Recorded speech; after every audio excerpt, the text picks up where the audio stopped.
여러분 안녕하세요. 지난 시간에 공부한 화성암에 대한 복습은 잘 하셨나요? 화성암이 뭐였나요? 네, 화성암은 마그마가 식어서 만들어진 암석이었습니다. 마그마가 식을 때는 식는 위치에 따라서 식는 속도가 달랐죠. 마그마가 지하 깊숙한 곳에서 식으면 천천히 식었어요. 그래서 알갱이가 커질 시간이 충분했습니다. 이렇게 만들어진 암석을 화성암 중에서도 심성암이라고 했습니다. 심성암의 예에는 뭐가 있었나요? 네, 심성암에는 어두운 반려암과 밝은 화강암이 있었습니다. 그리고 마그마가 지표 부근에서 식으면 빨리 식었죠. 그래서 알갱이가 커질 시간이 부족해서 알갱이가 작은 암석이 만들어졌어요. 이러한 암석들을 화산암이라고 불렀습니다. 화산암의 예에는 역시 어두운 것부터 현무암과 밝은 유문암이 있었습니다. 여러분, 이 내용들 잘 기억하고 있죠? 선생님이 과학실에서 지금 나온 4가지 암석들을 직접 보여주도록 하겠습니다. 먼저 반려암입니다. 반려암은 심성암 중에 어두운 암석이었어요. 그리고 화강암, 밝은 심성암입니다. 그리고 화산암은 어디에 있을까요? 화산암은 네, 여기 먼저 현무암입니다. 어두운 화산암이고 이렇게 구멍들이 뚫려 있는 것을 볼 수가 있어요. 그리고 밝은 화산암은 이름이 뭐였죠? 네, 유문암입니다. 유문암은 밝은 화산암. 네, 그리고 오늘 내용을 공부하기에 앞서서 선생님이 터키의 카파도키아라는 지형의 VR 영상을 준비했습니다. VR 영상이라서 선생님이 이렇게 마우스를 움직이면 여러분이 360도를 다 볼 수가 있어요. 지금 열기구를 타고 올라가는 모습인데요. 카파도키아는 이렇게 지형이 독특하기 때문에 열기구를 타고 높은 곳에서 관찰을 하는 게 되게 인기라고 합니다. 선생님이 아직 가보지는 못했는데 꼭 가보고 싶어요. 카파도키아가 이렇게 독특한 지형을 형성할 수 있던 이유는 뭘까요? 어떻게 만들어진 것처럼 생겼나요? 네, 놀랍게도 이 지형은 화산재가 쌓이고 굳어져서 만들어진 지형입니다.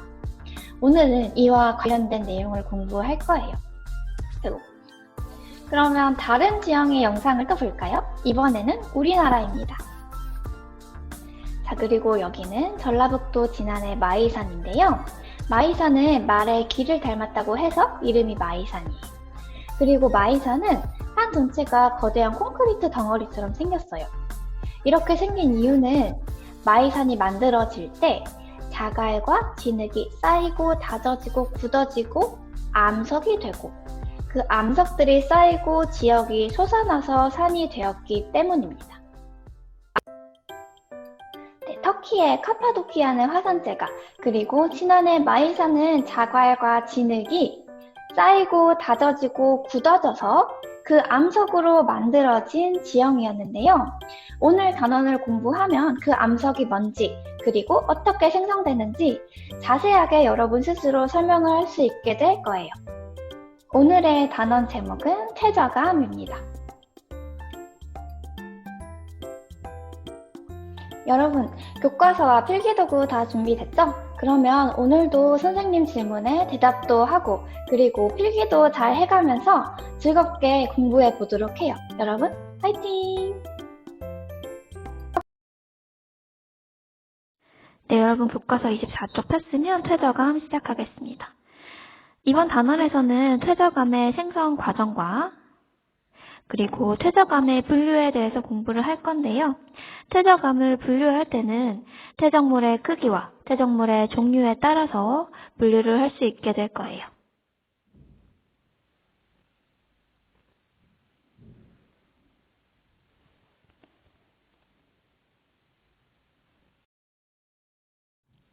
네, 선생님이 단원 설명을 하면서 퇴적물이라는 얘기를 계속 하는데요.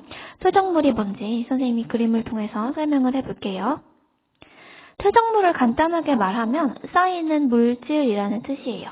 퇴적이란 단어가 쌓인다라는 뜻이거든요. 그림을 그려서 설명을 해보자면 이렇게 지표에 암석이 있다고 생각을 해봅시다. 암석은 오랜 시간이 지나면 부서지고 깎여서 더 작은 알갱이가 돼요. 더 작은 알갱이에는 뭐가 있을까요? 암석이 쪼개지면 자갈, 모래, 진흙 등이 있을 거예요. 이렇게 작은 알갱이가 된 다음에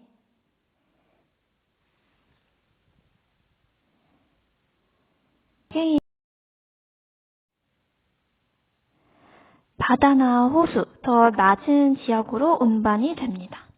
뭐에 의해 운반이 되냐면 물이나 바람, 그리고 빙하에 의해서도 운반이 될 수 있어요.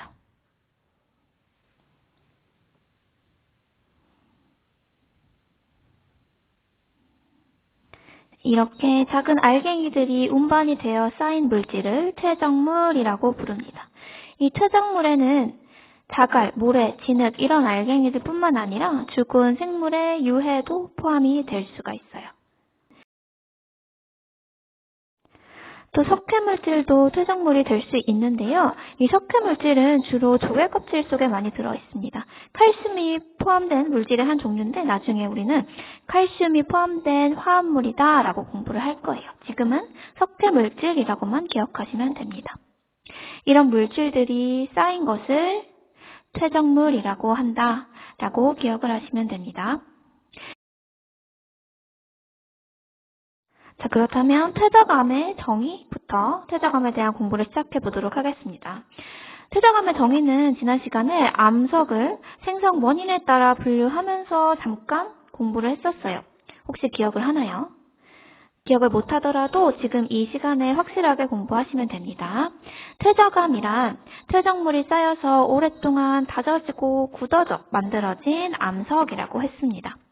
퇴적암이란 퇴적물이 쌓여서 오랫동안 다져지고 굳어져 만들어진 암석. 이 정의를 꼭 기억하시고 교과서는 밑에 줄에 나와 있습니다. 그러면 오늘은 퇴적암에 대한 내용을 마인드맵으로 정리를 한번 해볼게요. 여러분이 한눈에 보고 기억하기 쉽게. 먼저 정의부터 다시 써볼까요? 퇴적암은 퇴적물이 쌓이고 다져지고 굳어져서 만들어진 암석이라고 했습니다. 여러분 종이 치고 있어요. 종이 다 쳤죠? 여러분 얼른 학교 와서 종소리 듣고 싶죠? 다시 퇴적암은 퇴적물이 쌓이고 다져지고 굳어져서 만들어진 암석이다. 정의를 정리해보고 있습니다. 자, 그러면 퇴적암이 만들어지는데 필요한 이 퇴적물을 정리해서 한번 써보겠습니다. 아까는 그림으로만 표현을 했었죠. 퇴적물에는 암석이 쪼개져서 만들어지는 자갈, 모래, 진흙이 있었습니다. 그리고 생물의 유해도 있었죠. 지금 종류에 따라 나누어 써보고 있어요. 그리고 바다에 녹아있는 물질도 퇴적물이 될 수 있어요. 아까 마지막에 설명을 했던 석회물질이 여기에 포함됩니다. 그리고 또 석회물질뿐만 아니라 바다에 소금이 녹아있죠? 이 소금도 퇴적물이 될 수 있습니다. 소금. 그리고 수업 처음에 카파도키아 기억하나요? 그 카파도키아라는 지형은 화산재가 쌓이고 다져지고 굳어져서 만들어진 암석으로 이루어져 있다고 했어요. 이 화산재도 퇴적물에 포함이 됩니다. 이렇게 퇴적물을 종류에 따라 구분을 해봤어요. 이 퇴적물 중에서 알갱이들은 알갱이의 크기에 따라서도 분류를 할 수 있습니다. 자갈, 모래, 진흙 중에 자갈이 제일 크고 그 다음 모래, 그 다음 진흙. 이 순서대로 알갱이의 크기가 다르다는 것을 기억해 주시면 됩니다. 퇴적물을 종류에 따라서 나눠봤어요. 이 퇴적물의 분류를 기억을 하시면 나중에 퇴적암의 분류를 할 때 훨씬 쉽게 공부를 하실 수 있을 거예요. 퇴적암에 대한 마인드맵 중에서 퇴적암의 원인 물질이 되는 퇴적물부터 살펴봤는데요. 이제는 퇴적암이 어떻게 만들어지는지 그 생성 과정을 조금 더 구체적으로 살펴보려고 합니다. 퇴적암은 퇴적물이 쌓여서 다져지고 굳어져서 만들어진 암석이라고 했죠.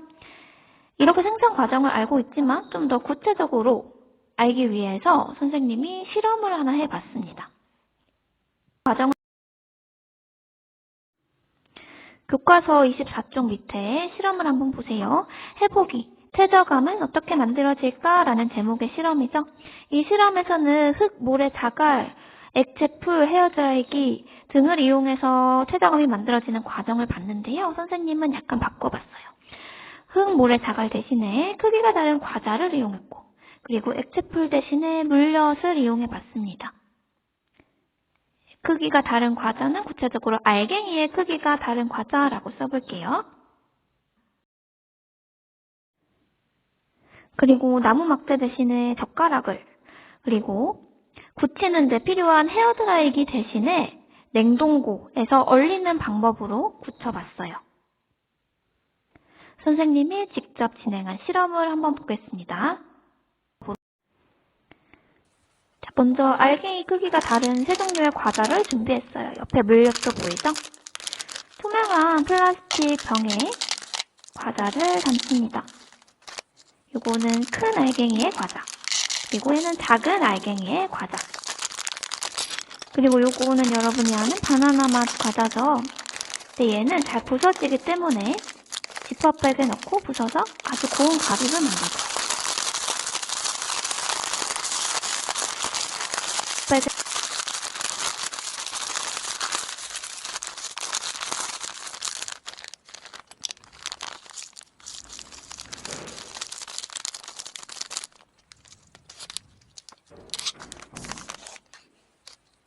그리고 3개의 병에 물엿을 넣습니다. 우리 교과서에는 액체풀로 나와 있었죠?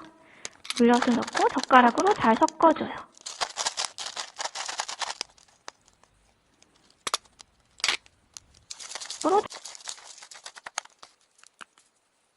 과자에 비해서 물엿이 부족해서 좀 더 넣어줬어요.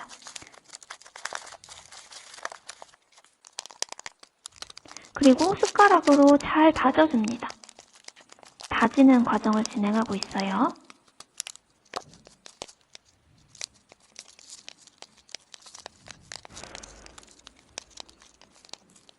알갱이에 물엿을 섞고 그 다음에 다지는 과정까지 진행했어요. 얘네들을 냉동고에 얼립니다. 강하시죠?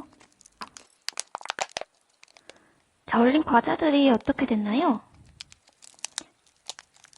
굳어서 하나의 암석처럼 됐어요.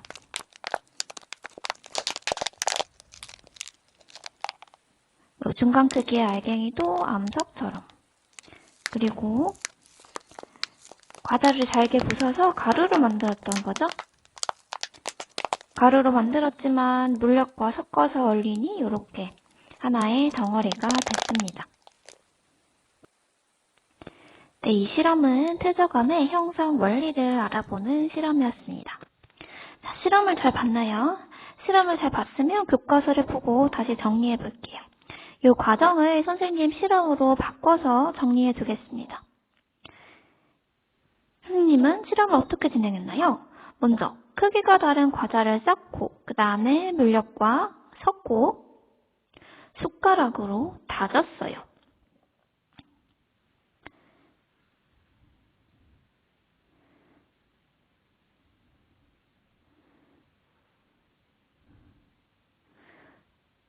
그런 다음에 얼렸죠. 굳히는 과정이 있었습니다.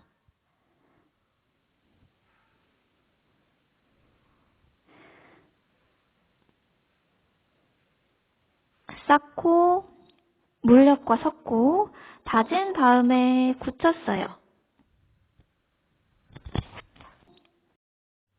그러면 1번 질문에 답을 해보겠습니다. 액체풀은 어떤 역할을 하는지 설명해보자 라고 되어 있는데요. 우리는 물엿을 사용했으니까 물엿으로 바꿔서 대답을 해보겠습니다. 물엿은 어떤 역할을 했나요? 한번 생각을 해보세요. 물엿이 없었다면 과자끼리 서로 잘 붙지 못했을 거예요. 물엿은 과자가 서로 들러붙어 굳게 하는 역할을 했었죠. 서로 들러붙어 굳게 한다. 이로부터 무엇을 알 수 있나요? 여러분이 이미 눈치챘겠지만 우리가 사용한 과자가 퇴적물에, 그리고 실험 과정 전체가 퇴적암이 만들어지는 과정 혹은 원리에 비유됩니다. 그러면 물엿의 역할을 봤을 때 퇴적암이 만들어질 때 꼭 필요한 과정이 무엇인지 생각을 해볼 수가 있는데요.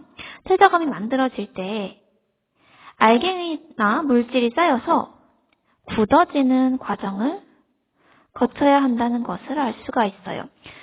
물엿이 서로 들러붙어서 굳게 하는 역할을 했고, 퇴적암이 만들어질 때도 이와 같이 굳어지는 과정이 꼭 필요하다라는 것을 알 수가 있습니다.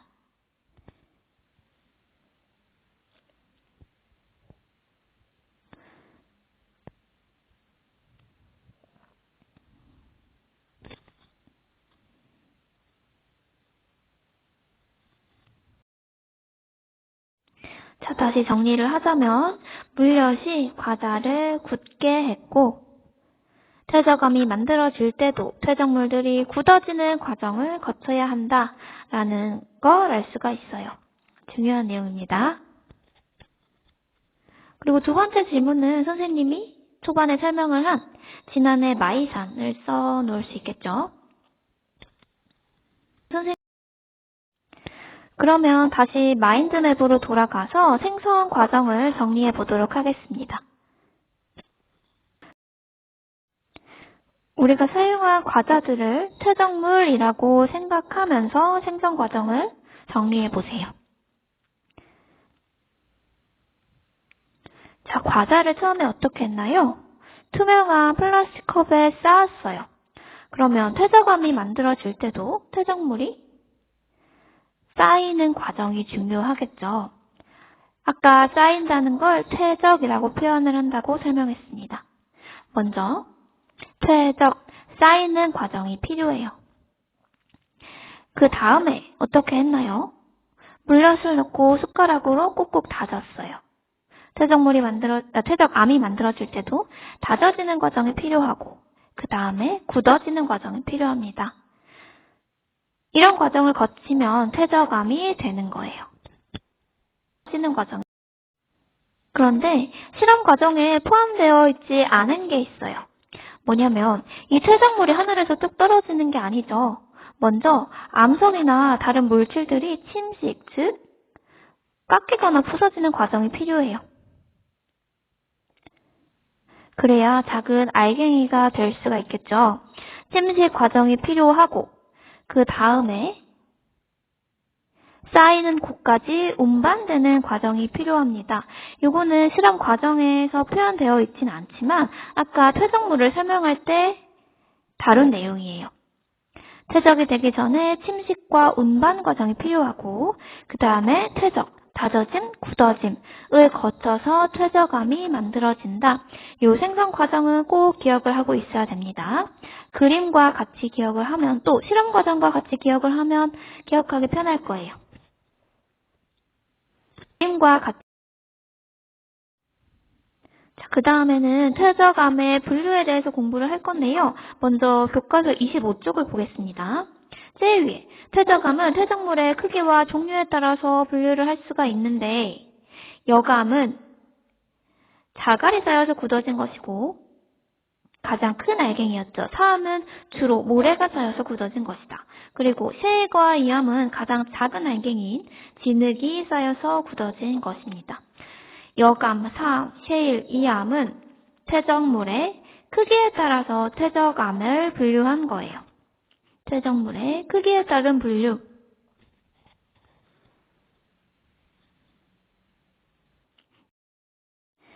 밑에 그림도 같이 보세요, 여러분.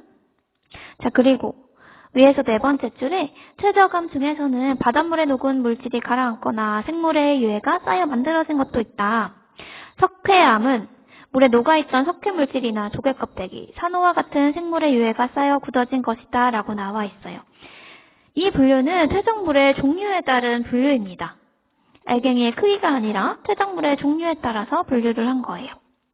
지금은 여감, 사암, 셰일, 이암, 석회암 이렇게 5가지의 퇴적암만 맛배기로 봤는데요. 선생님이 조금 더 구체적으로 표로 정리해 보도록 하겠습니다.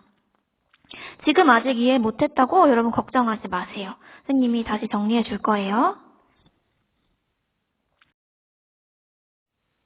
퇴적암의 분류. 아까 퇴적암을 분류할 때 퇴적물의 크기에 따라서 분류할 수도 있고 퇴적물의 종류에 따라서 분류를 할 수도 있다고 했습니다. 그러니까 표도 이렇게 나누어 볼게요. 퇴적물의 크기에 따라, 퇴적물의 종류에 따라.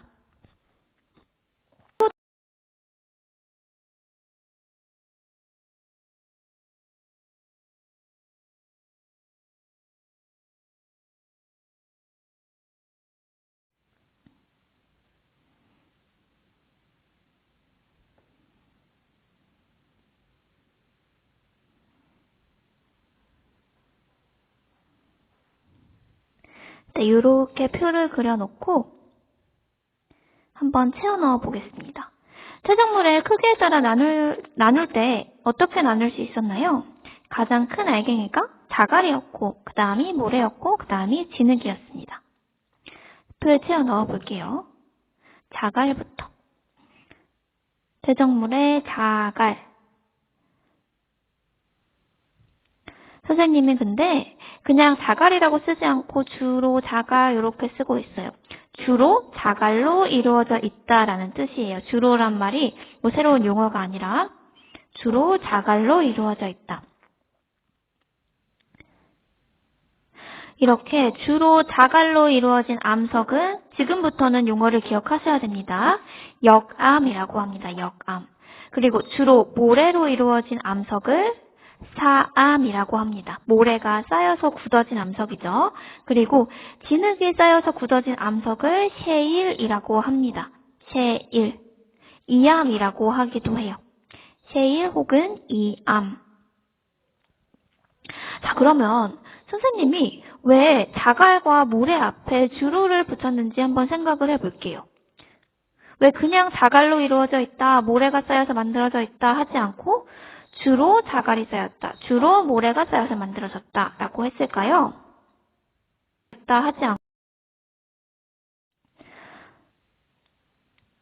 아까 실험과 같이 생각하면 좋을 거예요. 자갈과 모래는 그 자체만으로 알갱이들이 굳어질 수 있나요? 아니죠.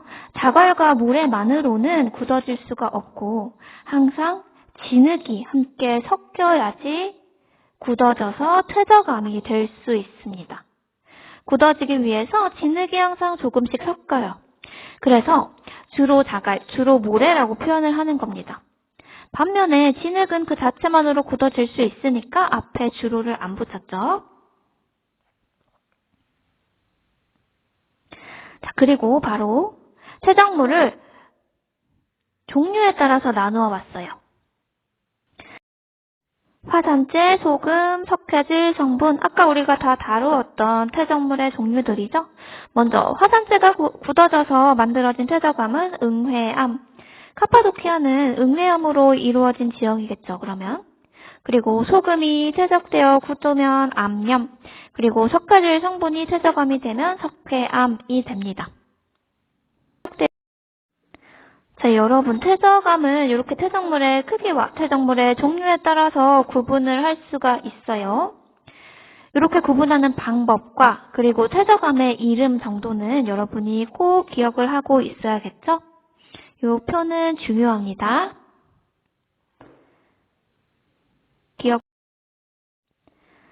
그러면 다음 내용으로 넘어가기 전에 마인드맵에서 퇴적암의 생산 과정 부분을 다시 볼게요.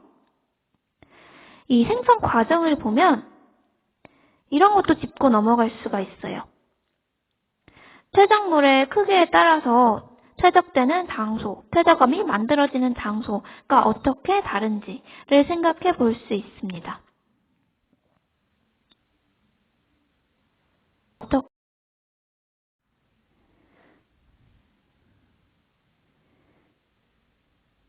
또 그림으로 표현을 해볼게요. 지금 스님이 육지를 그리고 있어요. 육지, 그리고 바다. 주로 퇴적되는 장소죠, 바다가.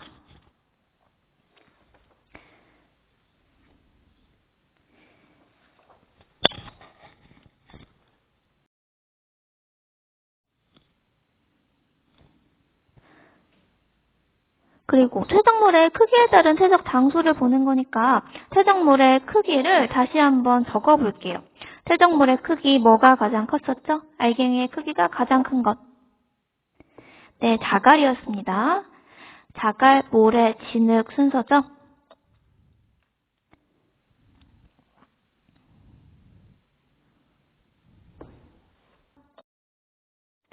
자, 그러면 생각을 해보세요. 알갱이가 클수록 멀리 운반될까요? 작을수록 멀리 운반될까요? 네, 알갱이의 크기가 작을수록 육지에서 멀리 운반되어서 쌓입니다. 알갱이가 크면 멀리 운반되기 힘들겠죠?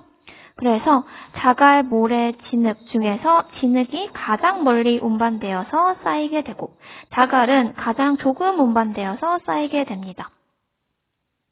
그러면 육지와 가장 가까운 부분에서는 자갈이 많이 쌓이고 그 다음 모래, 진흙 이 순서겠죠?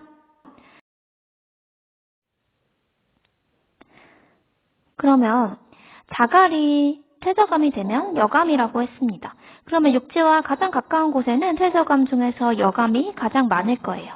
그리고 그 다음에는 모래가 퇴적암이 되면 사암이라고 했죠? 사암이 많을 것이고 그 다음에 육지와 가장 먼 부분에는 퇴적암 중에서도 셰일이나 이암이 많을 거예요. 자, 이 내용도 여러분 기억을 하셔야 됩니다. 퇴적물의 크기에 따라서 퇴적 장소도 다르다. 퇴적물의 크기가 작을수록 멀리까지 가서 쌓이고 클수록 육지에서 가까운 곳에서 쌓이기 때문에 육지에서부터 여감, 사암, 셰일, 이암 순으로 많이 발견이 된다라고 기억을 하시면 됩니다. 육지에 그리고 마지막 내용을 정리하기 전에 교과서 먼저 보겠습니다. 교과서 25쪽 밑에서 6번째 줄 퇴적암에는 크기, 종류, 색깔이 서로 다른 퇴적물이 쌓이면서 만들어진 평행한 줄무늬가 있다. 얘를 층리라고 한다. 새로운 용어예요. 그리고 과거에 살았던 생물의 유해나 흔적이 함께 쌓여 만들어진 화석이 발견되기도 한다. 층리와 화석. 퇴적암의 중요한 특징입니다. 층리와 화석. 그래서 지층을 구성하는 퇴적물의 종류나 크기, 화석 등을 연구하면 퇴적암이 만들어질 당시의 환경이나 생물의 종류 등을 알 수가 있다. 까지가 교과서의 내용이고 이 내용을 우리 마인드맵에 정리를 해보도록 하겠습니다. 퇴적암의 특징이라고 정리를 할게요. 내용을 자, 퇴적암의 특징, 무엇과 무엇이 나왔나요? 네, 층리와 화석이 나왔습니다. 그러면 퇴적암의 특징을 층리와 화석이 발견된다 라고 할 수 있을 거예요. 층리와 화석이 발견된다. 여러분도 지금 노트나 빈 페이지에 이 마인드맵을 같이 그리면서 공부하고 있죠? 아직 그리고 있지 않은 학생은 수업이 끝나고서라도 이거를 그려보면서 정리를 하면 좋을 것 같아요. 기억도 잘 되고 한눈에 싹 들어오니까. 그리고 선생님이 이 영상과 함께 이 수업 태블릿 PC 필기 페이지를 캡처해서 올려주도록 하겠습니다. 자, 다시 보기 쉽게 정리를 했어요.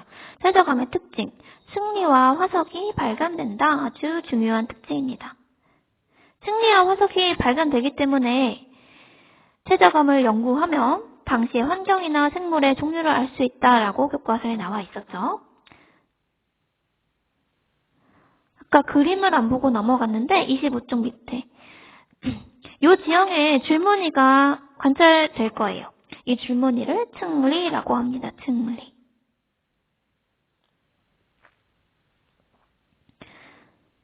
퇴적물의 크기나 종류, 색깔이 다르기 때문에 퇴적암이 될 때 이런 줄무늬가 나타나는 거예요. 층리.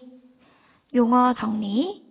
층리는 크기와 종류나 색깔이 서로 다른 퇴적물이 쌓여서 만들어진 평행한 줄무늬다. 서로 다른 퇴적물.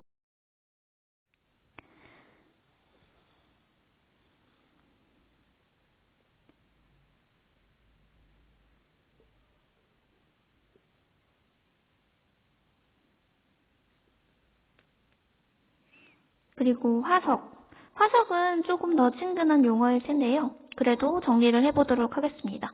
화석은 과거에 살았던 생물의 유해나 흔적이 퇴적물과 함께 쌓여서 만들어진 것이다. 화석 역시 퇴적암의 특징입니다. 퇴적암의 특징, 층리와 화석이 발견된다. 꼭 기억하세요.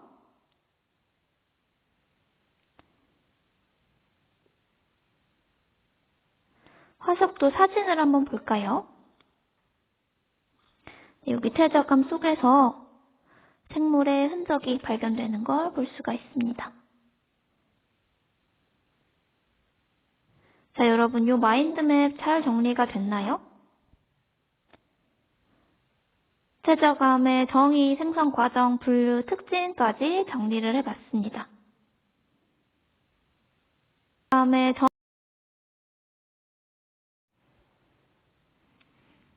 이 페이지에 지금도 별표가 굉장히 많은데요. 여기에 정리한 내용은 퇴적암에 대해서 꼭 기억해야 되는 내용이기 때문에 여러분 반복해서 보면서 기억해 둬야 돼요.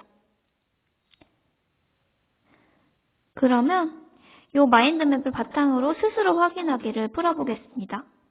여러분은 잠깐 일시 정지해놓고 조금 더 마인드맵을 본 다음에 같이 풀어봐도 좋아요.